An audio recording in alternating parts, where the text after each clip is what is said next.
Assalamu alaikum hormatly vatandaşlar. Saparağı salamu alaikum. Wa alaikum Murad ağa. Bağmısın? İyileşler salamu alaikum. Buyur Murad ağa. Bunu Sapara kimizin hemen efire bilelikte çıkmanıza bir topar vaat bolupdur. Oo. İşken özün bilýän hana. Indi onu şuun kuun bir sen bilen giňirek bir söhbetdeşlik etjek bolýan bir agyrly bir tema bar da. Olam şol 2008-nji ýylda ýanky ajdar bilen oň ýollaşyny Ahmet Nereseň şol hökümetiň garşysyna eden baş götürmesi ýa bozulany ýa görkezden garşylygy arnamasyny goran. Şu taýda olam wepat bolmagy ýa-da hökümet tarapyndan gynanyp öldürmegi şular ýaly bersiýeli. Görürüm emesi ýurdun içinde, Aşgabatyň içinde de durly formada aýdylýar. Görenem onu bar, görmedigen bar, eşdenden üstünden ýene de eşdip onu bir hakykat edip berýärler bar. Şu atlaryň üstüne bir az durup geçdik. Onundan daşgaryn şol bir ýerde çykyş edip aýdypdyk da kemine bilen hem aýtdym onu ýekelikde deden çykyşlarym bar. Şu ajdar Nereseň ykbaly bardy. Soň o barada ýurdun içinde bilen iki gullugymyzdan ýaňy bir kullukda gelen habar bar. Olam şu ajdaryň ýoldaşy Ahmet Nerese bardy. Onuň halka ýetirdi. Ondan şular aňyrsynda näme ýatyr bu? Jenayetmi ýa-da öz hakykyny goramak barada eden hereketleri barmy? Näme bar şular şu iş barada bir kimi bir diýip halka düşünmesi bersek tapara. Bor baş üstüne Murad ağa baş üstüne. Sen başlajakmy men aýdyp başlaýyn. Sen nämäni habary bir bana getir. Indi görýän biz hemme ýerde şu ajdar Nereseň adyny tutýas, onuň ýerde dagdyýasa, ýani ýollaşy bardy, bile iki bol arka durup atışdylar şol hökümetiň polisleriniň garşysyna ýa-da goşunyň garşysyna harbularyň garşysyna. Diýen maglumat geçýärdi, ýöne ol oglanyň Ahmedin kimdigi barada aýan edilen dogry maglumat ýokdy. Indi şu maňa gelen maglumaty görä ol ikimiziň Aşgabatdan ugrdan maglumaty. Ahmet Nerese 1978-nji ýylda Aşgabat şäherinde oňa Hitrovkada dogulany. Ta şol 2008-nji ýylyň wakasyna çelli, ýeme ajdar Nerese bilen ýanky Ahmet Nerese ýaşaýan jaýlarynyň arasynda bir köçe bardy. Bir syrgynyň adamsy olar. Biri ozallan çağalyktan ýa ýaşlyktan tanýar. Ýöne ajdar Nerese Ahmet Nereseden bir näçe ýaş uly. Indi şol 78-nji ýylda dogulan çağı bolsa 2008-nji ýylda edil 30 ýaşyndaky ýigit bolýar. Ajdar başla Ahmet Nerese. Indi Ahmetli mesele nämeden başlanýar? Ajdar ozallan ýydarlanıp görün. Biz o barada kän aýtdyk. 95-nji ýylda şol ýaşlyň 10-njy iýullaky ýörüşine gatnaşyp. O şol Hitrovkadaky oglanyň ýörüşini goramaçysy ajdar dogarlary bilen. Köşünküm ýanky gulgellanyny ýaz. Şol iki topar şäheriň merkezine berýärdi. Ajdar barada ozal belli ajdar şol ýanky gulgellanyny ýa Türkmenistana baranyň soň ýydarlap başlaýar. Täsep gulgelli tutulandan soň ýene de bir topar zadyň üstü açylýar da ony gynandyrlar, soraga çekendirler, horlandyrlar.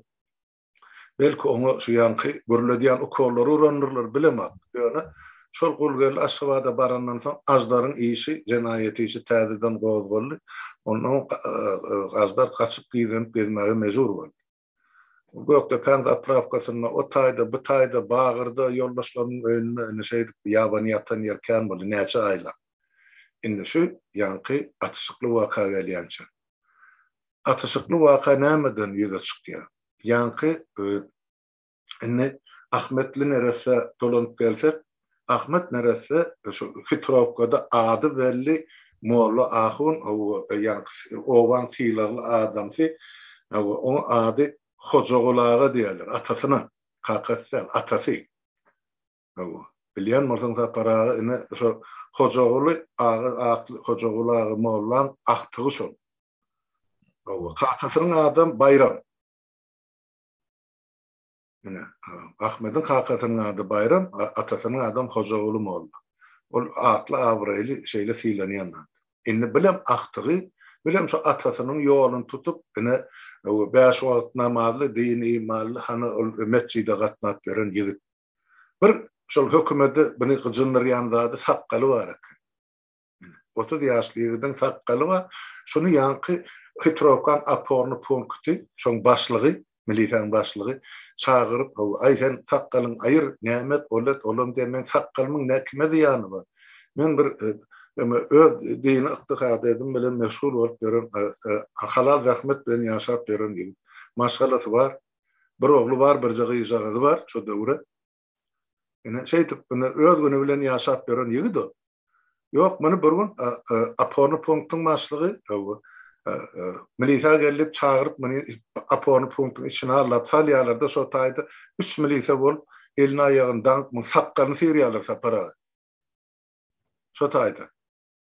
Bilem sonundan çıkıp kaydıya kahır edip Türkmençilikte adamın telpeğiyle sakkalını el olsan işi kayıttığı da onsun. Öyle geliyatı bilem o zaman bu mozada ava gidip veren yigitlerini yankı öydaki av tüpeğin alya apornu punkta geliyatı sotaydı önünden çıkan 3 tane palit atı ölüyor. Atya sotaydı.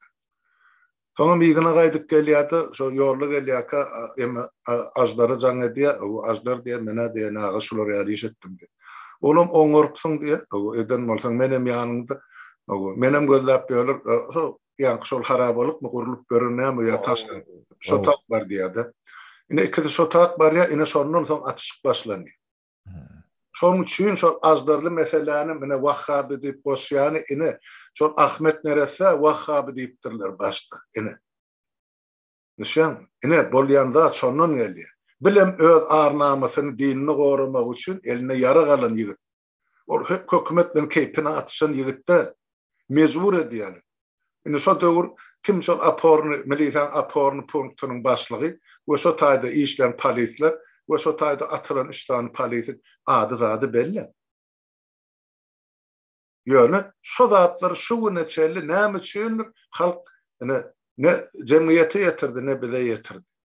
Ýöne başga bir adam bar. Şondan soňra şu ýagdaý bolandan soňra başdan azdar neresäňe maşgalasyny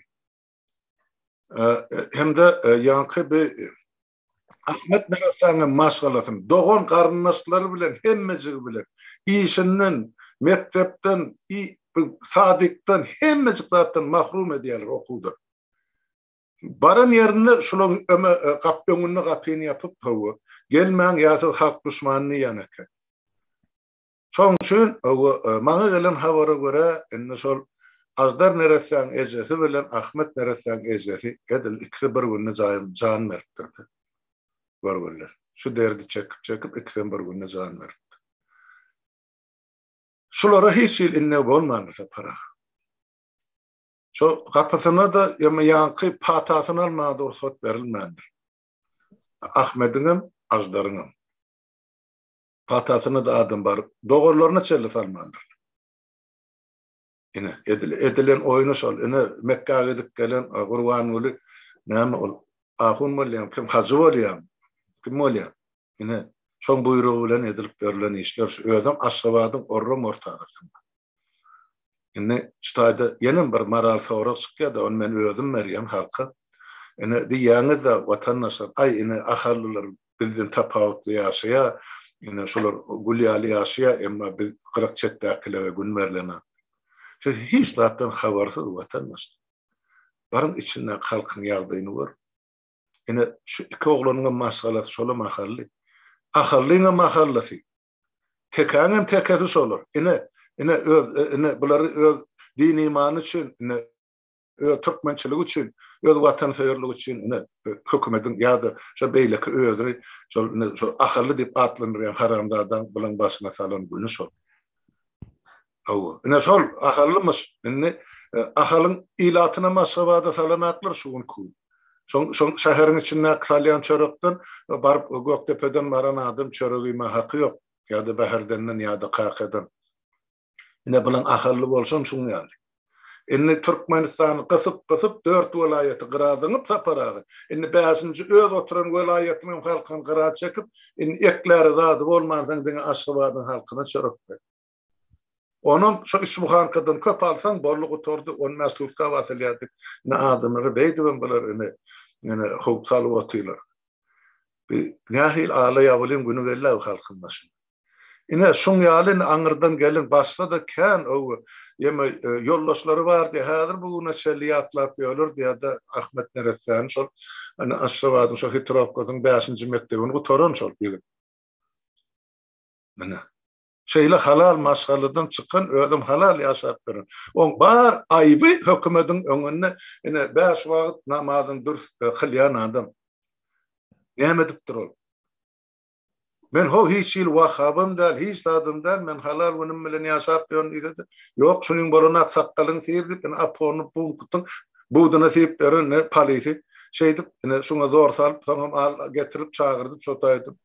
El aýagyndan sakkalyň sirdipdirler separa. Ondan adam çıdarmı bular ýalda? Namusly adam.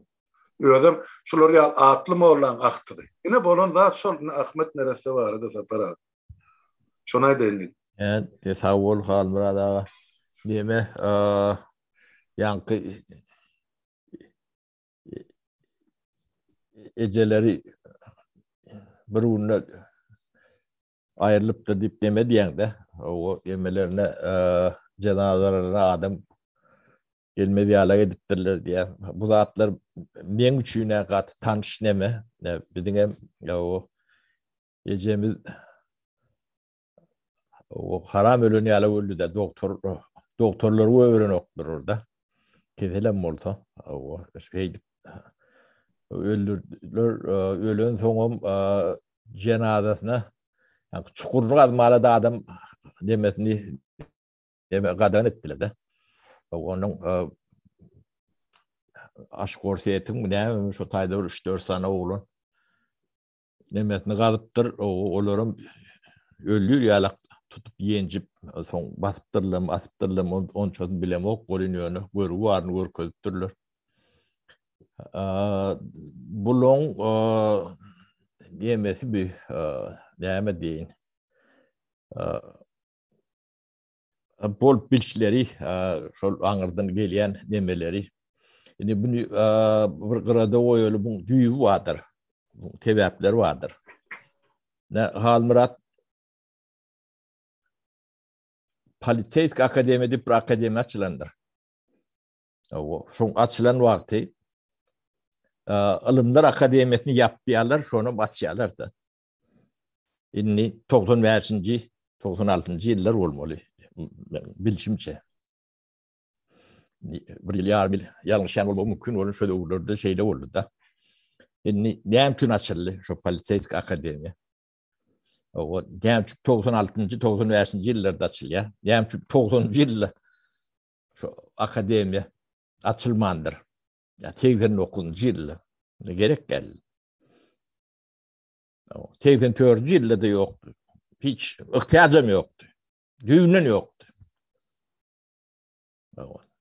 O näme üçin açyldy? Ul toğru. O açylypdyr. Şonu näme öwredilýär adamlara. O nähilek deme ders geçilýär. Näme geçilýär? Ne şu bolýan aýdýan datlaň bar da. Şu datlar geçilýär. Bolmaly. Adamyň näde gorkulmaly akademiýa açýarlar şoň üçin. Bolmasa ýani neutral döwlet diýen 5 milyon halkyň bar. O türmäňe gerek geldi, onun üçin polisiýa gerek geldi. Bu gorku näme üçin halka gorku salmaly? Ullu kan toğru da şoňa hiç kim ýani jogap tap bilenok da. Bu halky näme üçin gorkulmaly? Ýong gorkman näme ýaşap ýörer. Ýong bir-birini ip ýören halk ýok o taýda. Yani ullukan cenayet edip börün halk yok. O şu akademiya o yörüyt açıldı. Yine şu deme bolyan zatlar hem meceti planlı, programlı zatlarda. Şoň üçin men näme üçin 94-nji ýylyň öň açylmady diýen 90-njy ýyllar açylmalar gerek bolsa ne yani biz garaşlyga çykdyk bir de polisiýamyzyň o sany az ýa-da bilgisi pes şoň üçin gerek diýilen mesele ortaya çykmaly. Olur ýaly talap ýok. Düýnün ýok. O yani Ilımlar Akademiýasyny yapmaga nähile talap bar. Onu bile özüňiz düşünüp görüň de. Ilımlar Akademiýasyny ilmi yapýarlar, polisiýany açýarlar. Inni men dene burada eşitdim de. Yani informata gelýär bir de. Yani Politeysk Akademiýanyň içinde İçeri İşler Ministriniň yani ofislerinde, nemelerinde ministrliklerine yani şu arzları öldüren adam var da Paramonov Alek diyorlar. O bu hem için Paramonov verdiği durduğu iftiharların Paramonov Alek dediğini burada neme benim de bir yerinde belirler. O şol yani Krasny Daska diýilýär de Abdülen diye demediler yerde. Ullukan deme bilen o şunu kahraman görkezip demesi var da. Şehitler var. Her koridorda 3-4 yerde var diye. Politeysk Akademiýada da var. Inni şu ajdar bilen yani Ahmedi öldüren demeler Türkmenistan'ın kahramanı. Şunu okuwçylara yani studentlere yani inniki gelecek politika işgallerine ya o nusko şekline gorko diyorlar. Şimdi bolon da adam niten ayda oturuyorsun da. O sakal kesmeden başlıyor. O sakalın qadağan diýilen yer var mı? Türkmenistan kanunlaryny galdyrıp görün. Bir yerde sakal göwermek qadağan diýilen yer var mı? Ya o kanun bağ bolsa halk maslahatyna oturan götü pamperslik garılan näme üçin sakalını kesen yok. Ha? Ya kanun bir üçün badan beylek üçün yok mu? Ya yaşına teret sakal göwermeli. O sakalın kesen üçün bar güllen giydirip gatgo edipdir. Menem olsa ederdim. Başka biri olsa da ederdi. Şu elimde yara tapıp bilen yerimde ederdim şu. Etmelem. Bir adamın sakalı bile neymiş var. Yani ben şu hukuk korucu organları bir yüzlerini sunmeliydi. Halk için kanun yok olsa siz için size değişik kanunum yoktur. Siz halkı neyle yani siz birinci dene halkın pulu bilen yani halkın işlep görün halkın salgıtların demesinden size aylık verilendir. Size aylığı halk veriyendir. Prezident veriyenlerdir. Siz son aylığını alıp hukuku, kanunu çiğneyen olsanız halkın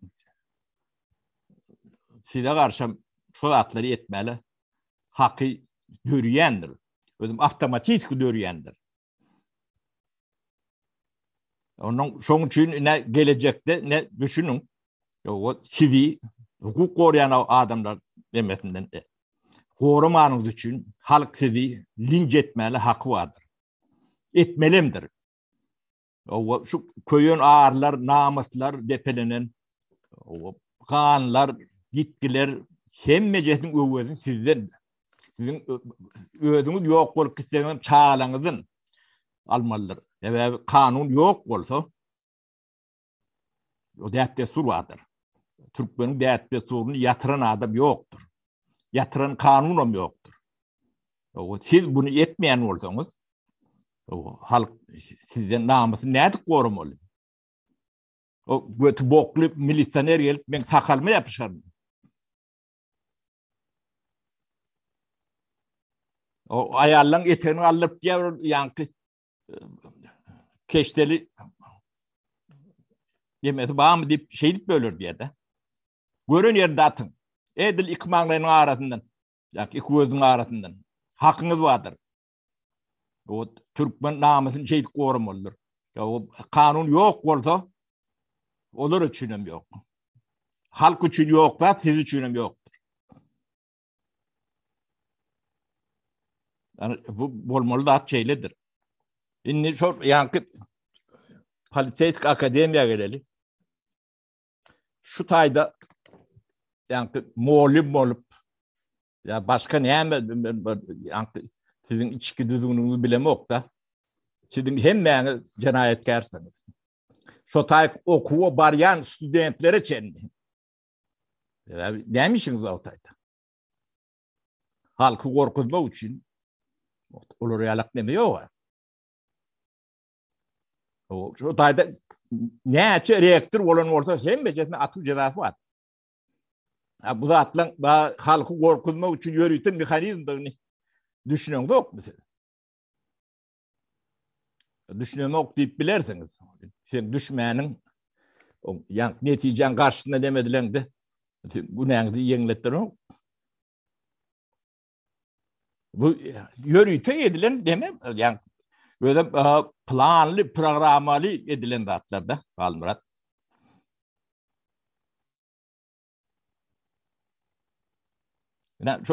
Yani Politeysk Akademi var. Sonra bu toronlar demeler hem de cinayetin bir demektir. Yani sakal kesmeli olsa sizin kelleğinizi kesmeli. Yani şu tayda ukan adamlar şunu kutorup bir vazife iyi olan adamlar. Hemmeti. Ben bilmeyenlerin yemediklerini bu Türkmençilik demeti yoktur. Türkmenin namusuna değilen yerde o kanun ya beyle kılat işleyenlerdir. O namus meselesi, kanun meselesi ortaya çıkanına ya kanun şunu yetirmeyen saklama için kanun var da. Onu sizi işletmeyen ortamı, depeleyen ortamı, çiğneyen ortamı halk ne etmelidir? Karşıya. Onlardan halka da demediyen ben mesaj olsun. Bunun hem becerinin koşuğunda sizin bir pratikten kendiler. Mınzıradın üstünden Türk geçip. Tohum tecrübelen yok etseniz size tohumu tok diyecek adam yoktur. Kanun oyuncu yoktur. Gelecekte. Hakkınız vardır. Bunun halkın namusunu, nimetini depelemeli. Hakkı vadanın halk sizin yüzünde teredip çokunur ödeyelim size. Sonra şular böyle şeyler bir inamız, bir gayret da ben familiyatını ayttım da Paramonov diye. Şu Nemçuk, Amanov, Meredov, Durduyev değil. Paramonov götürüvereceğim o tayda.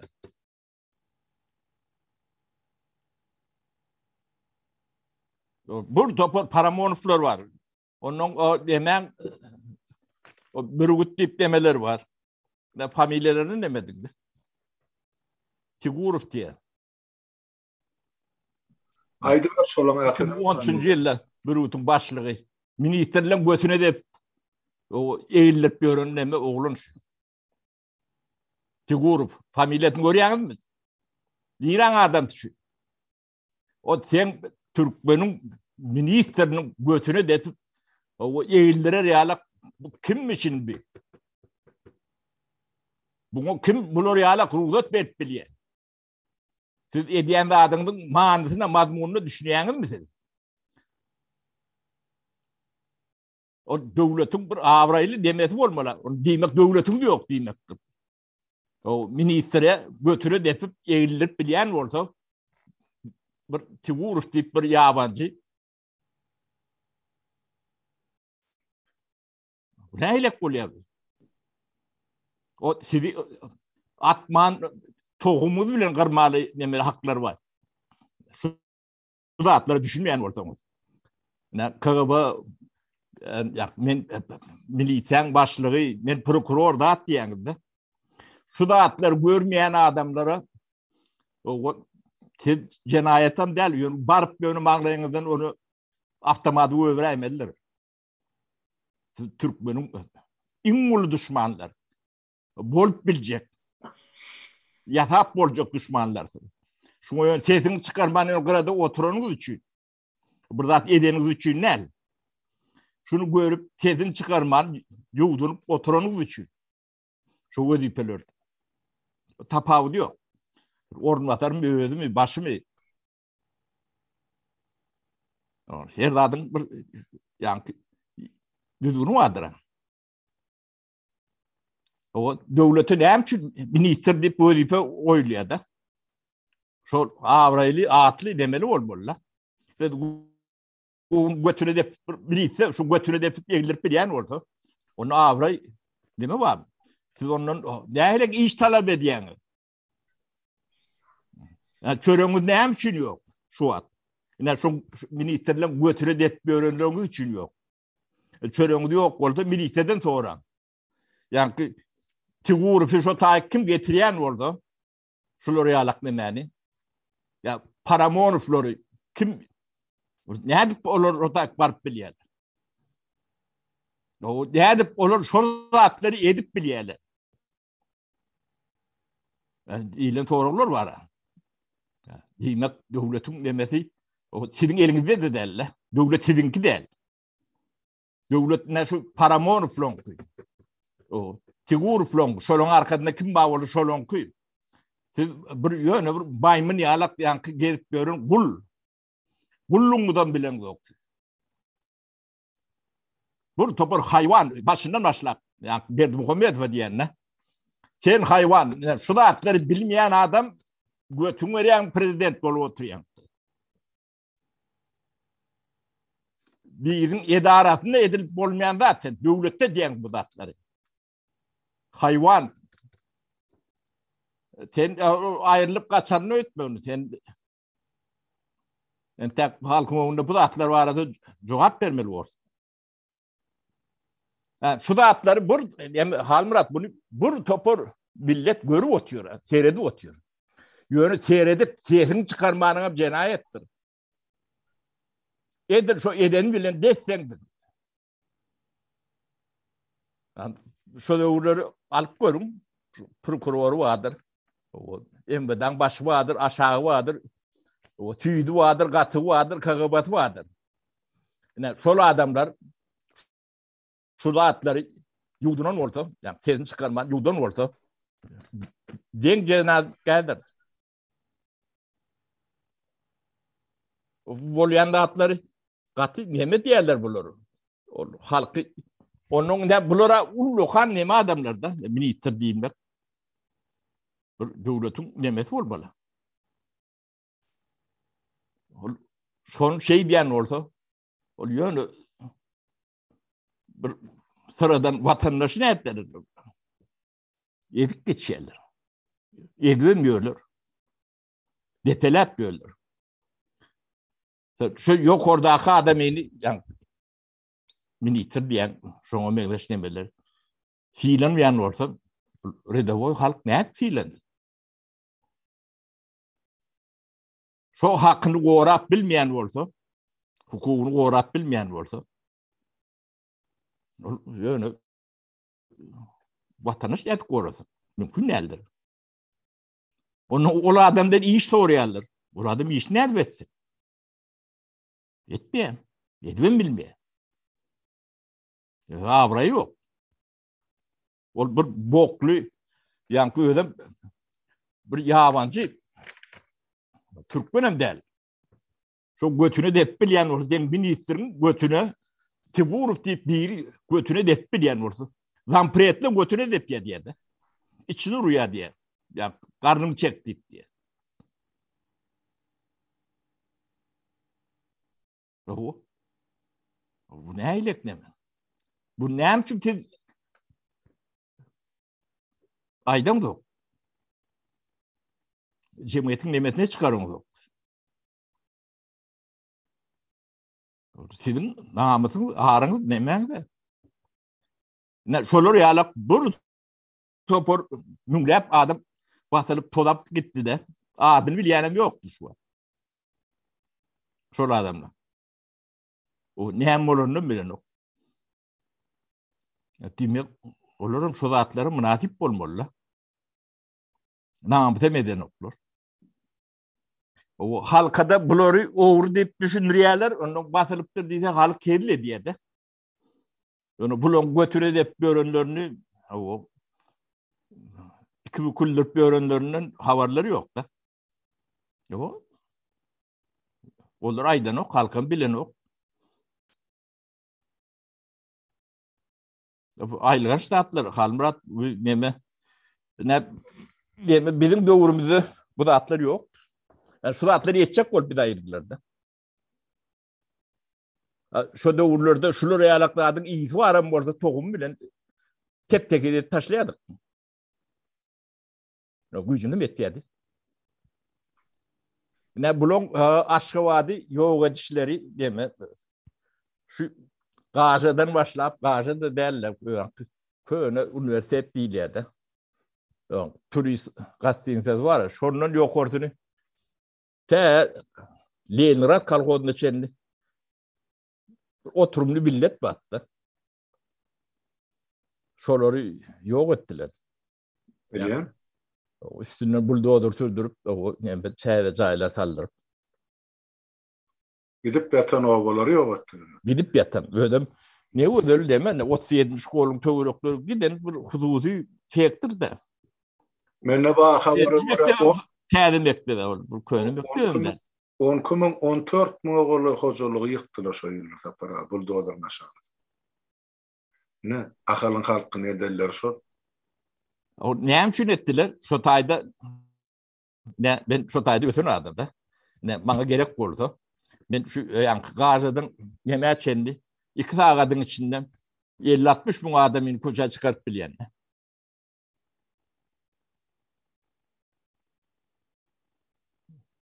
O yekemenden şolary ýalak nemen.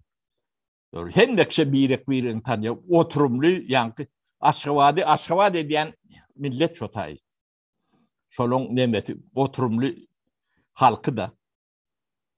Aňyrdan gelýän gadyň. Aňyrdan gelýän. O Aşgabatly liýden ne şolar. Şolar onu gir pitra edendirler. O şu milli nemede şo taýdan çykýarlar, şo töwereklerde. 29 şkol wadyr, 37 şkol wadyr, 40 şkol wadyr. 17 şkollyk berdi nemeti wadyr. Ödüm hemmekşe birek tanýandyr. Kakalaryny atalaryna çendi birek tanýandyr.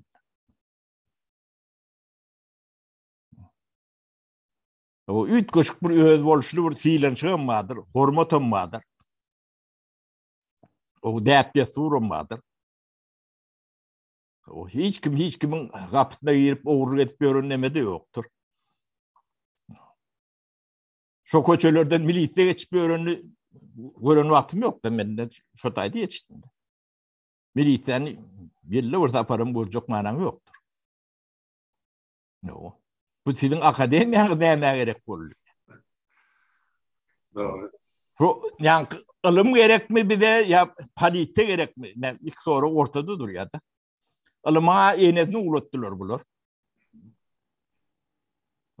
O palite'ni ne ettiler?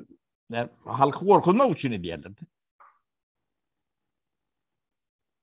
Şimdi şu palite eskiler öğrenlerin alt başları var da. Yani videoları biz ortaya koyuyoruz. Şular yani bir signal işte birinin oyunu varanlarını neyle öğrenler neyle alt var yani. Şu akademiden çıkan palite nemeler şudur. Siz şu akademide şu batları uğru diyen. Yani şu akademiyan reaktörünü kağıban başlığı ediptirler de. Yani bu hayvancılığın en ağır başı. Yani hayvan fermesi var ha. Yani şok demesinin bir ağır başı da.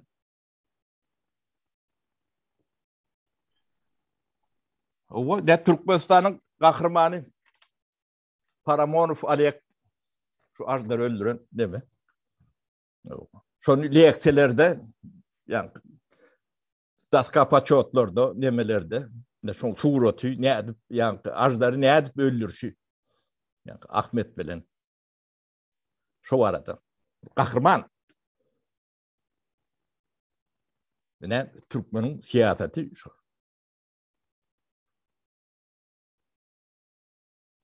Halmurat buları üyüşürüp yakanda da atmakan yani. Para ştaydan men tembra dincin men ayten.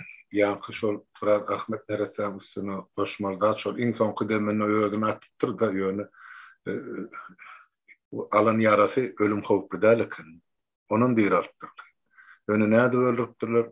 Ahmet Nerese barada iştat yok. Yönü şol Ajdar Neresani şol yankı yemede südmede ekspertizan imzayı bardı.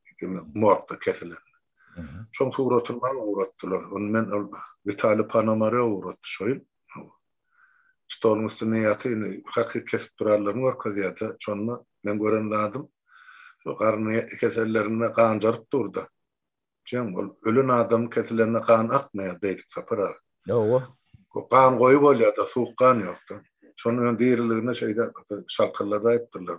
Ken görür ýalar ýönüme bir ýerde bar men arhivimde bileme haýdy kompýuterimde bar. Tapsam onu ökmen çıkaran uğradan bolmasa da Panamaryo'yu tutmalı orada.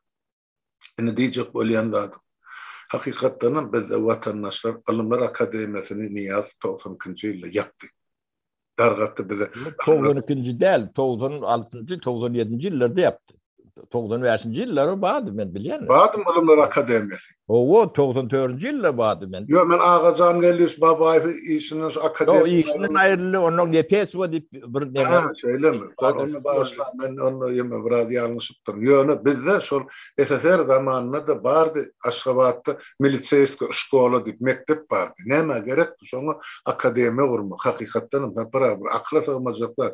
Sen ýa Türkmenistanyň ilatyny 5 milyon idi. Hiç asan Türkmenistanyň ilaty 5 milyon bolan ýeri ýok. Ýaşuly. Ol 3 milyon 840 min adam ol ýeme 91-nji ýylyň ýyl ýazgynda bar. Şondan soň Türkmenistanyň halky azalmak bilen boldy.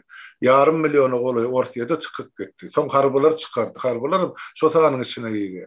Kän bolsa 3 milyon alyndy şo içinde. Häzir milyon ýarmam ýok. Şol 3 milyon ilaty Polisiýa Akademiýasy nämesine gerek? Ine bizim çağırlyk döwrümizde men gyzlar badal ýandy. Şo taýda kän bolsa 8 sany milisiýa bar. Bütün şäheri.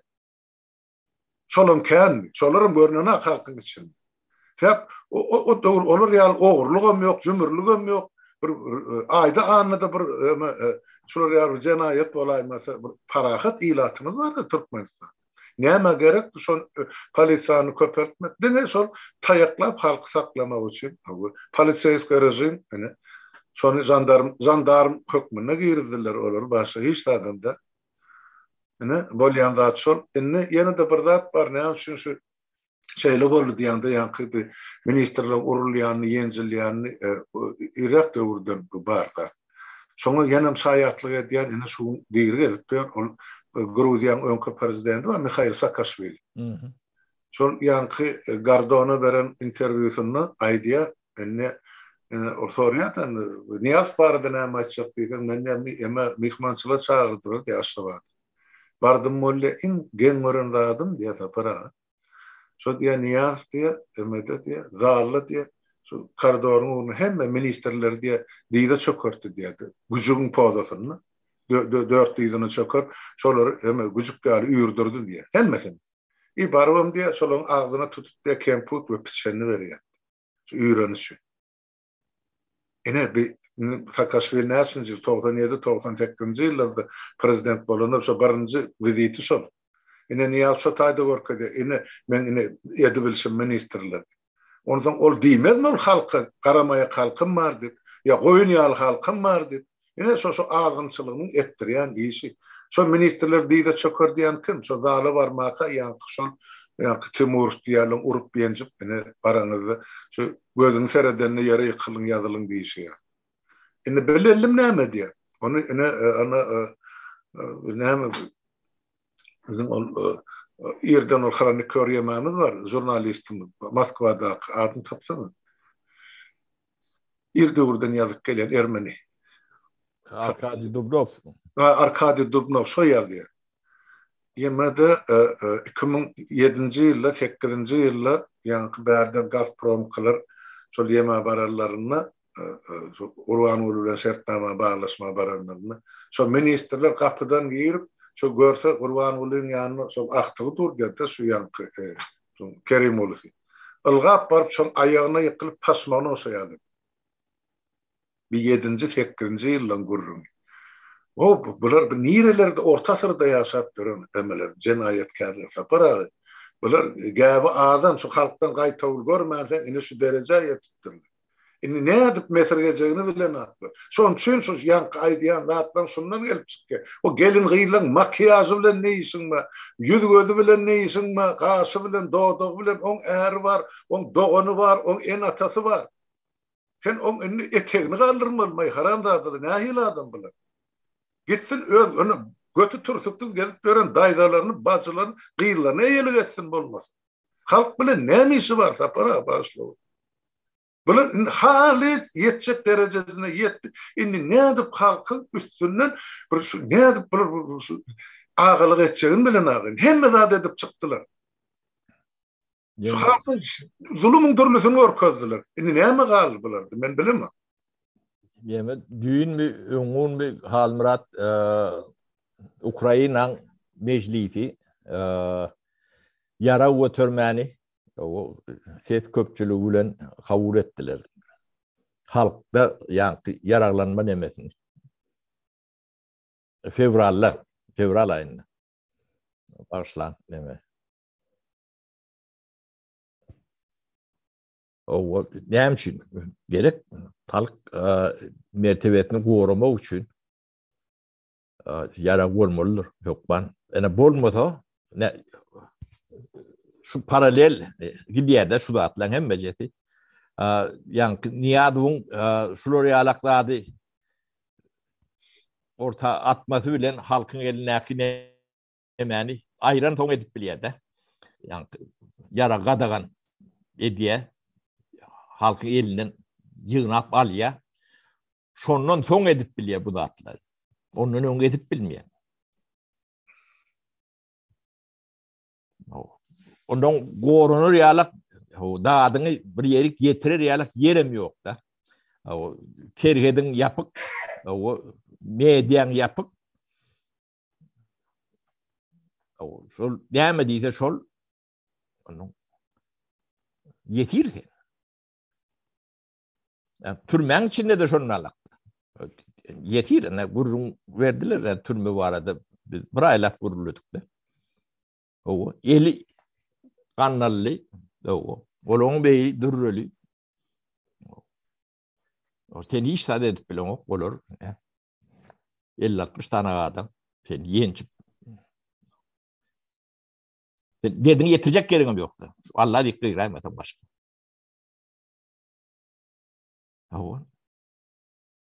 Bu ýagdaý näme üçin edýärler? Bu ýagdaý näde bolup bilýär? Sebäp bolmaly. Bunu hukuky gorayan adamlar etdirýärler öýder. Şu näme üçin bolýanlar şolar bilmeli, esaty bilmeli adam şolar. Jogapkar adamlar şolar. Yıllar geçti de cevap verirseniz. Gittiler. Gidecek yeriniz yoktur. Görünüzü de arkaya yatırmadılar. Dik oturup geçersiniz. Bu da atları ömür geçti, bollu bitti nimeti yoktur. Bir gün gelir hem bedat orta çıkmalı olur. Harap vermeli olursunuz. Kaçacak yeriniz yoktur. O Türkmeni yani okusuz, bilimsiz, soğuksuz koyduk ya onun arasında bir yarım çıkar. O düşündürüyorum verir. Ondan sonra bir idarlap başlangıç gününe seni varlar. O şöyle aralıkta kim ne mi okuyan orada orta çıkar. Bu zatlar kıyın zat değildir. Cevap verirsin. Yakılmalıyını yanarsanız, atılmalıyını atarlarsanız, atılmalıyını atılarsanız, şunu alak var. Cevapsız hiç zat yoktur. sen alak bolyan yalak o göktepe şunu kendi gidiler. Şoňam gany, amatyny hem bir adam toğru olur.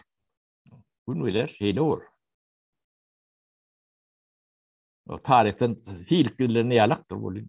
Yok, böyle de yoktur. O ortadan ortam ya, jogamlı. Görýän ne haylaklama bolup. Birden döwür ütgendir.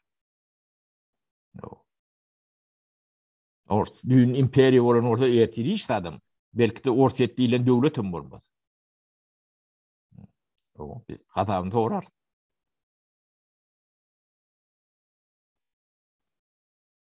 Şu carlarda, käärdilerde o yatan cesetlerim çıkarar. O tarih nemelerini açılır. Bu deme büyücü yani orta neyle hizmet ederler, kimler hizmet eden bu zatlar ortaya çıkar. Gidecek yerinde yoktur.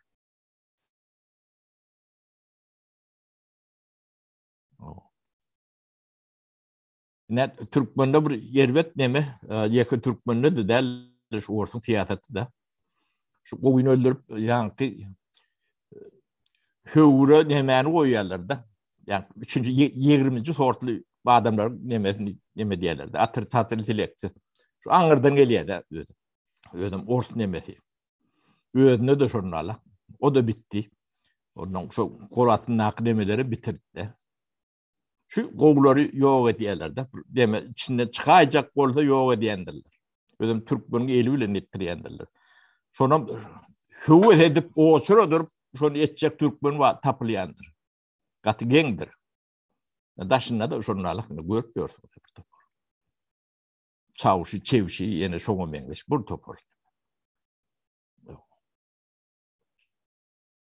Teriden mi iki şaya demeden o.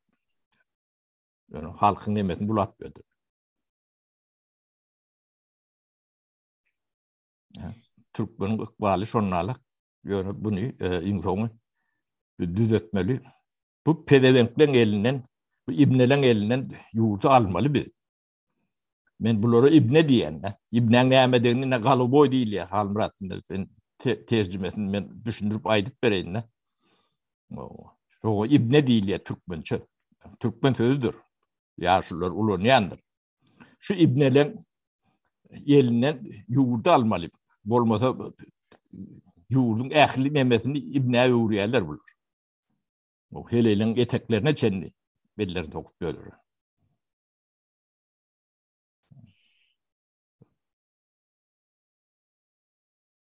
Ya da Türkmen yok korkutmalı. Beydip matkalalık nemeğin içinde yaşap olmaz da.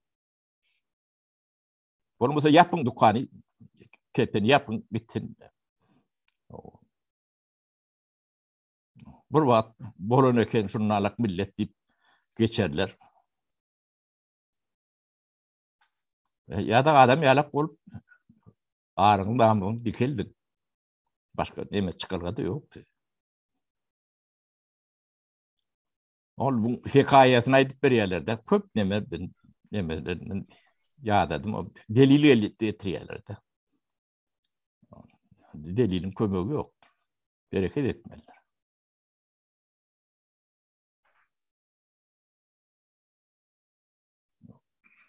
O korkudularını korkacak olsam, ürküdülerini ürkecek olsam.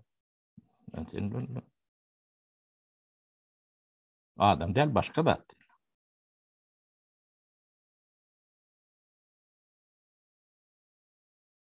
Onun yemeler bolyan da atlar cemiyetçilik demetine çıkan nokta. Yani, gündeme gelen nokta, getiren noktalar. O da cinayettir. Yani şu görgüyünü görüp sesini çıkarman ay bolya da deyip yani yamdığını uğrun yamdığına katıp kıraatı üşüyen adamların yani katır elbette de diyendirler. O da bu nedir? O cinayet bitmemi de olması bu nedir? Yani katip elbette attır. Şoňa da deme cesaret yok da yani deme yeter ok. Dile getirmeli de. Gayrat çatan ok da. Onu bulun köpüsünün göğünü kellesine yani kıyınaş kıydirip demeye koşup görmeli adamlar bulun. Sapara Yani atları demediğim olu Halmurat demem kecevem götürünü o. Türkmenistan'a çıkıp kaydarımızdan o oluptur bulmadı. Bir topunu karardım. yemede sapara tarihten belli de yakın tarihten uzak tarihten o men diyen devletler imperiyalar hani çağa zink gitti. Bolmadık yani. Biz bir küçücük millet ulu bağlanmışsın oturan. O bilen devlet bolşumuzda millet bolşumuzda yabağorlu o ne gelmiş özümüzü anlatıp 140 yıla şumar sakalımızdan yapıştırıp otursa. Indi şu devletin geleceğinin barlığı en ulukan sonra aslında düşüp dursa para. Geleceği yok. Yani şu geleceği bolur ala geçecek oluyor. Halbuki geleceği yok. Halkımızın şu bilen şu düşünüşü bilen şu öz vatanlı meselesine çemeleşip görü atıyorsa çemeleşişini. Biz o etmäge men şu gün geçtikçe bir hili umydum üzülüp barýany alýar, o içki pikirim elbetde. Sebäp nämeden ene dün berýär ýa-da Halmurat ağa diýene sizi dinläp otyn bolsa para bolan telewizor açýan bolýar, ýanynda oturan ýa-da oglan ýa turup gaçyp gidýärdi. Olar Türkmen. Demek 8 adımdan birine vatan gerek kalınma gerek geldi. Tamam kan adım yazıyama ne diye Halmurat ağa bize ne diye kan okup ne diye can verip ne diye ey nimet melen morzataya vatanı kazansak işin kolayına gelmedikler son tayyarasın eyyesi olsa bunları nahil göz bilen karalmalı vatanına dip. Menden soruyor. Yine soru para. Onun ama kuyda dövana biri su getiren biri kuyda döven başka biri ya bula yani can orta koyacak halkın arkasına hoppa olup yurda varacak adamla aslında gerek mi değilin soru ben önümde keserdik koyarlar. Şuna da cevap gerek de para. Cevap her kim yerini alır. Halmurat yani kuyda döveni bilen su getiren hiç vaktin ben olan yeri yoktur, bolma mümkünçülüğüm yoktur. Onu ben etsen ne şu kıyalak yağday bol yani.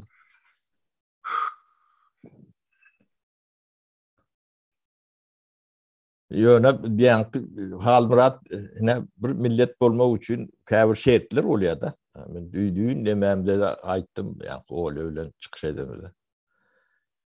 Türkmenin yani millet bolma yani şertler diyelim mi ona demeler soğatlar yok bol gittir. Sudur o adam yok da. Biz şunu dikiltecek oluyoruz. Yani son yoktuğunu ilfilaki düşünmeli millet. Yani düşünmeli. Ben Türkmen deyip görüyorum sen hiç tattın. Yani boş yani gelip görün iki ayaklı yani. O adam yani kasu beyinde adama men diyemsin görünüyor o adam demen yoktur. Şimdi adam hata ediyen yeri yok. Menen tek Türkmeni ne seyredip görün daşta görün. Türkmeni adam hata edilen bir yer bağ olsa aydın bana. Biz şuna format neme koyuyoruz ne şular şeyle yok. Yok bağdı siz yok ettiniz şunu. Siz gulum demeti yani gulum sizin yanınızda bir begi alaklar. Gul olmalı diye yeten yok da. Gulçuluktan çıkaralıyken çıkarıp demetmedik de yok üstüne topluyorlar. Onun bir ayıtıp verdin. Yok olacak diye. Gul olacak diyorlar. Şu mantığı şol. Şu at bol oturuşları var Türkmenin ne şu at yağdayı. O biz gul olacak deyip ne plakat alıp çıkan yalak değil mi? Yağdayları var da. Belki yaşanan ölüm. Bulur yalak yaşayış neyime gerek? O yaşayış ölümden has ayrılmıştır. adam yalak yaşamayacak bolsaň. Öldüň öler gidersin. O dünýäde näme badyny gidip görüp gelen adam ýok. Yani gowy adam eken gitti diýerler. Ayet tövür ederler. Yani şimdi şu at gelip görürler var. Sizin iyiliğinizde ayet tövür edecek adam yok. O doğun diyenin doğun değil. Dost diyenin dost değil. Komşu diyenin komşu değil. O hemmeniz birinde düşman. O dostum değil, düşmanım. Düşürüyalak değil. O dilinize de düşürüyalak değil. Birinde düşünüşü bilen yok. Pikirine maydık bolonu. O dilin olmasa pikirin olmaz, pikirin olmasa durmuşun olmuyor da. Bular yalak görgü näme gerek? Gidin yok kolundan bu dünýeden. Tapara benim sen şol oğun Nur kardeşimiz bilen eden gepleşinde gatağır temany oldum da. O da ödüne vas ötmese kesek adıyla söyleyir. Hatta şu işte şu yağdaydı vatanlı mesela gelenle, halklı mesela gelenle yakın yağdından in bir kuvvetun birinden geçmeli gerek bolsa. Vatan eylanda o bir söz bilen düşünüp bolanat da o vatanın adını avrayını mertebesini korumak ol erkek kişi için ben bilemem ondan olu avrayı mı ya yok. Olu söylemek derler şu vatanı gerek bolsa canın fida etmeli. Gerek bolsa yakın yadından geçmeli. Gerek bolsa öz hakikatin uğruna sen can vermeli. Yok bizimkiler qaradan elin soyunyalık bolup otur seyredip. O taýda men çağılamma diýär. Ýa-da doğru garnaşlar var. Biz yerden yaka çıkıpdyr, olan çağası var. Şolar ýal çağı, olan maşgalasynyň 4 etse 5 etse ulu maşgalalarymız garla. Agyr maşgalalar o taýda. Ne güne salyn olur, biz onu aýdyp oturamda gerek hem däl, onu ýöne halit degnamyza degenine dilimize getirýärmesek gowy. İl bilen gelen toyda bayram diýip otursa. Ýöne ol il bilen gelen zady bir il bolup çözülse bayram boljak da. Il çözmän iki ýaka it kuşguran ýaly hökümetin garşysyna goýdular da bara ene şu haýsy bir ýeňerkä kim ýerkä dip ene popcorn ýep baradan seret çygyt-çygytlap oturan halkymyz bar. Mene şonu görüp otur. Ýöne bir soňky 2 ýyl ýarym içinde biraz halkyň gözüň ömesi ýorkasy açylyp başlady da. Yani oğlum hemmete däl. Biz şular real terz bilen, şular real tempus bilen, şular real mıttıl hereket bilen göz açılacak bolsa onu yine 30 ýyla geçecek mi? Yani 30 ýyldan soň şu döwlet şulary tapdyrjak mı? Şugun eýem 2 ýyl ýarym bäri şular halka gerekken.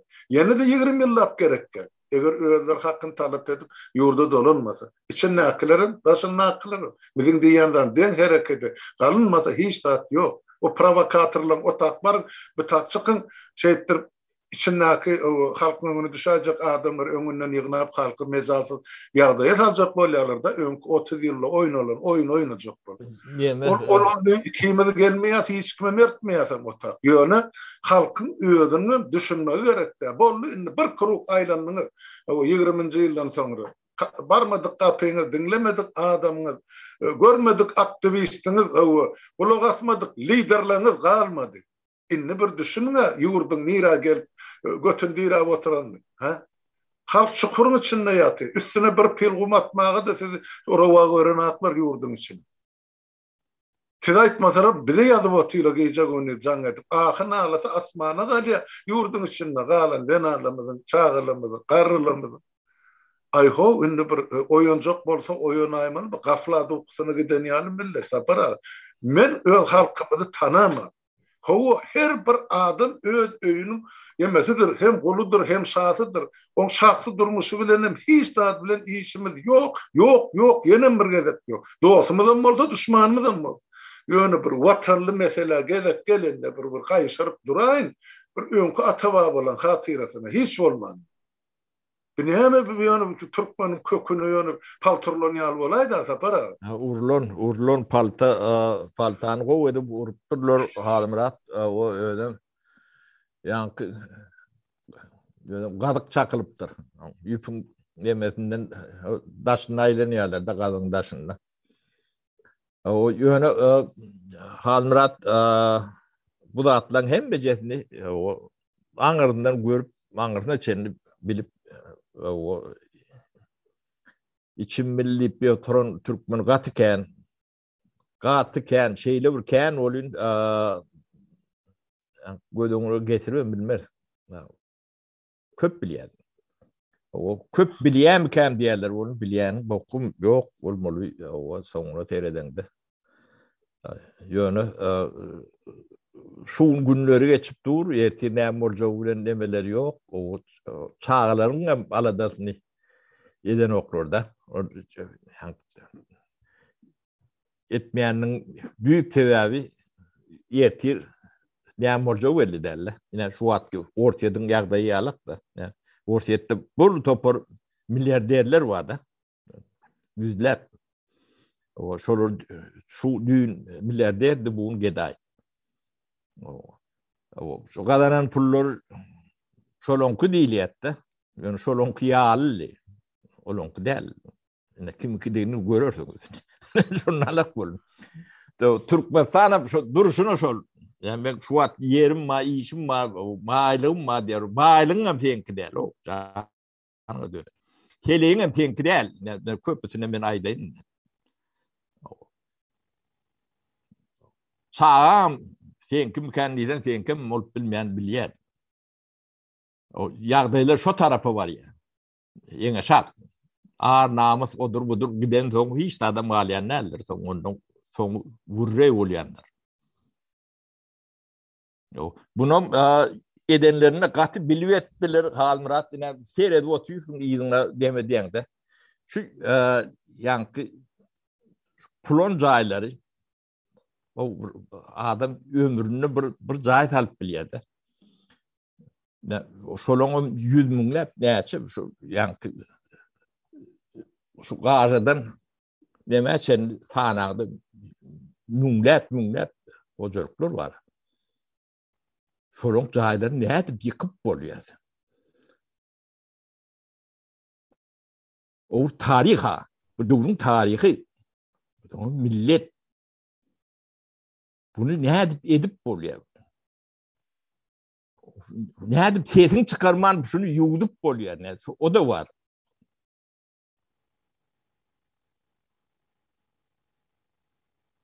Bizim çağlıkta öğrenip özen yerlerimiz. Ben şu an bağırım ağrıyor. Ne mi diye de. Yanıyor. Ot olup yanıyor da.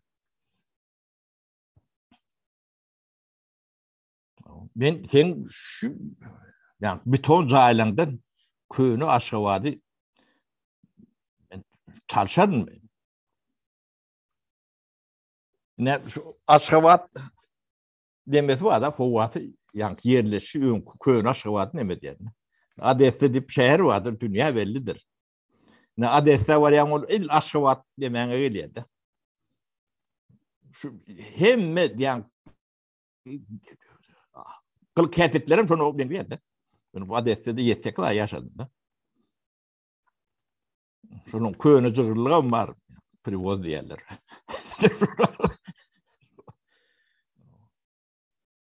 Onun şimdi Amerikan Colorado'su vardı. Aşağıda mekdiyendir. Ona aydır kaptalı dağ yalak şey demek bu. O köyünü tarihi adı. Onun tarihi yok bu millet. Kefek şunun bir o edip bilen olduğunu sizin aklınız bilir.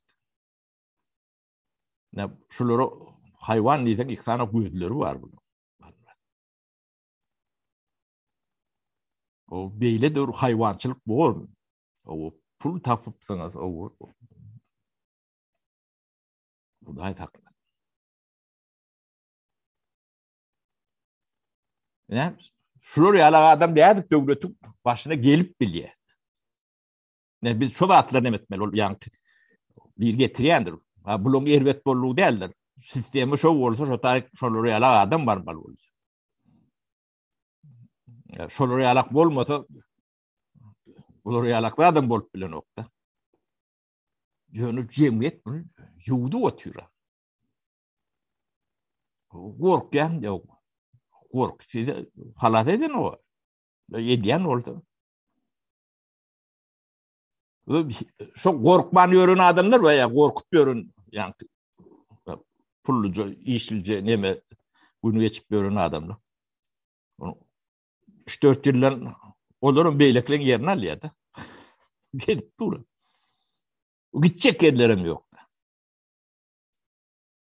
Şolaň köpüne daşyndadyr içine girip bilmän. Çağaz o taýdadyr öýler, bu taýdadyr.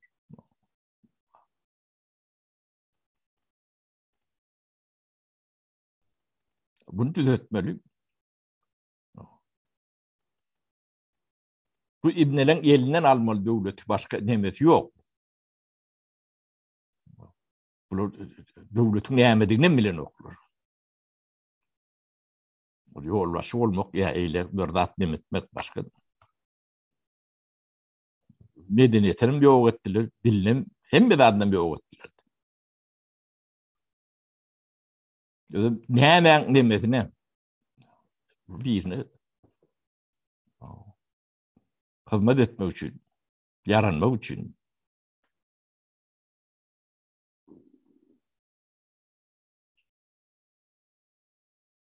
Ne Ukrayna'da uruş gidip dur Almurat.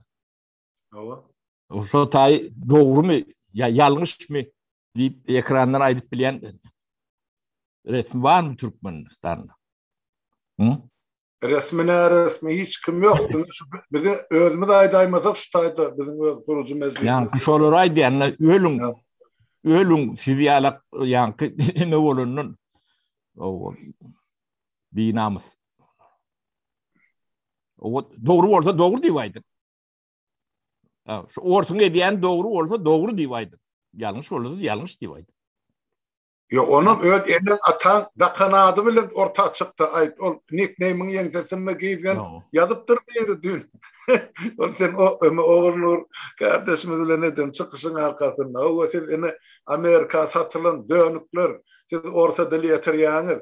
Siz ene ýa-ki Orsiýadyň näme yörüte kulluklarına basım sizin başınıza yeter diye buyruk berýär. Özüm Türkmen familiýasy.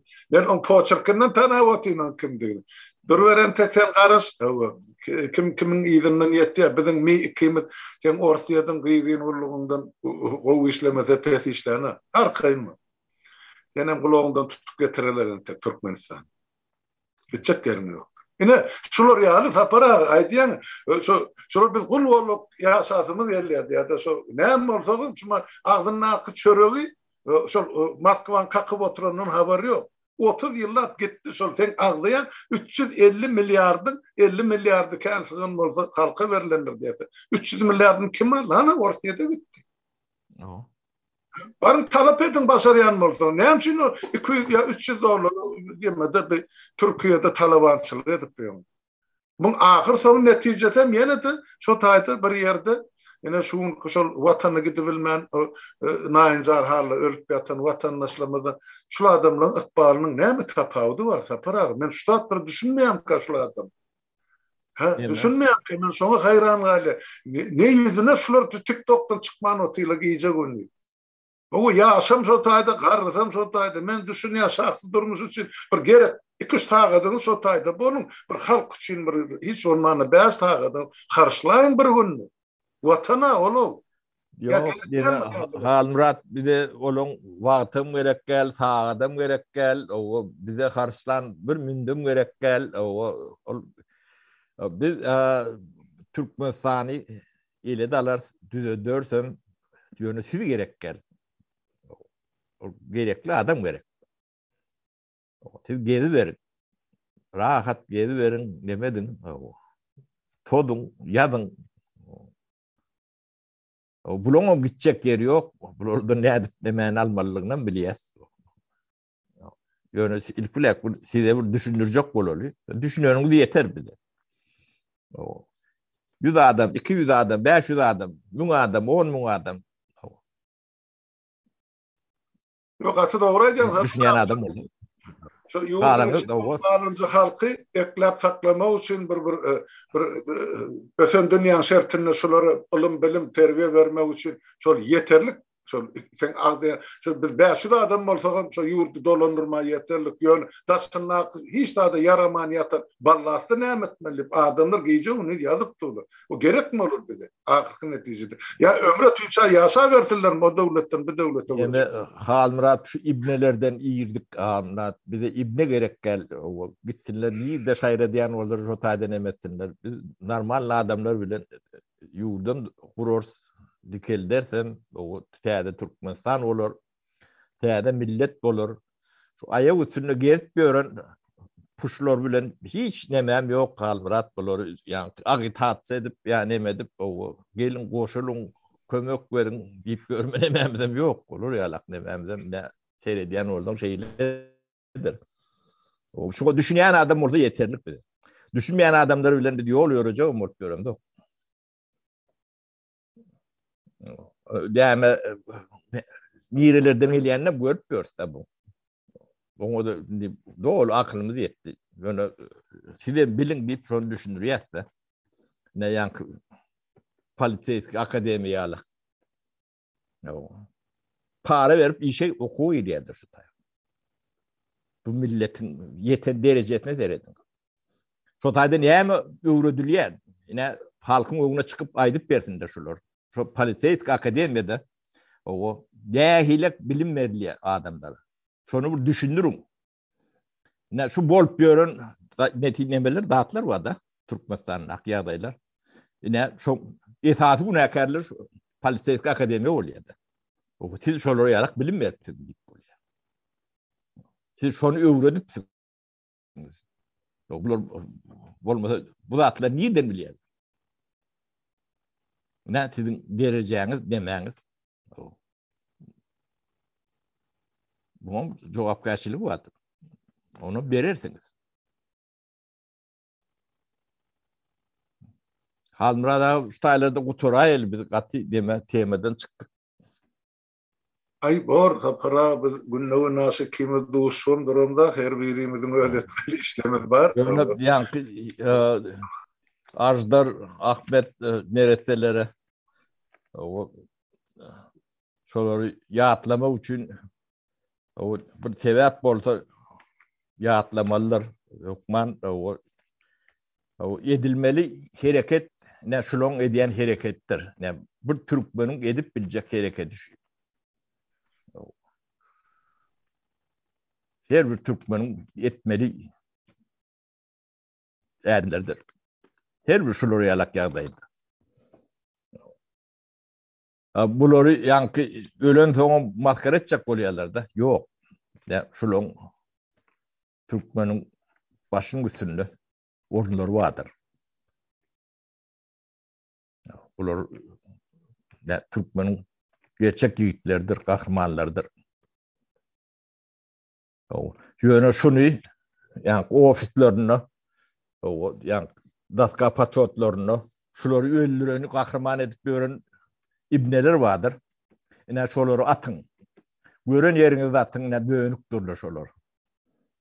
Şu neme tağtan yüzünü bir topor nemeni yavanca atlı nemeler kahraman edip şuları öldüren için. Size ders verip gören muallimlerim oturun yerine. Böyle iki gözün arasında deme vermediler. Türkmen olmana öğrenin.